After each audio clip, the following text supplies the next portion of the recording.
2 Corinthians 10.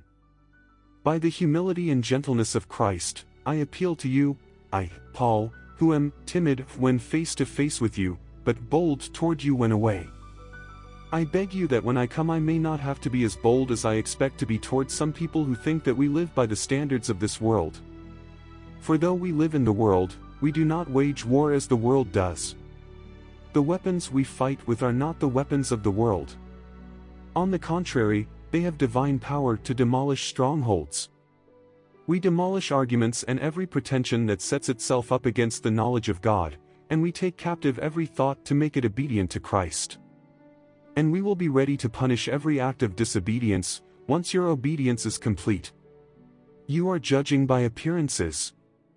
If anyone is confident that they belong to Christ, they should consider again that we belong to Christ just as much as they do. So even if I boast somewhat freely about the authority the Lord gave us for building you up rather than tearing you down, I will not be ashamed of it. I do not want to seem to be trying to frighten you with my letters. For some say, his letters are weighty and forceful, but in person he is unimpressive and his speaking amounts to nothing. Such people should realize that what we are in our letters when we are absent, we will be in our actions when we are present. We do not dare to classify or compare ourselves with some who commend themselves. When they measure themselves by themselves and compare themselves with themselves, they are not wise. We, however, will not boast beyond proper limits, but will confine our boasting to the sphere of service God Himself has assigned to us, a sphere that also includes you.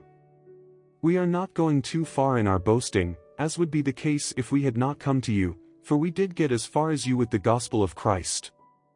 Neither do we go beyond our limits by boasting of work done by others. Our hope is that, as your faith continues to grow, our sphere of activity among you will greatly expand, so that we can preach the gospel in the regions beyond you. For we do not want to boast about work already done in someone else's territory. But, let the one who boasts boast in the Lord.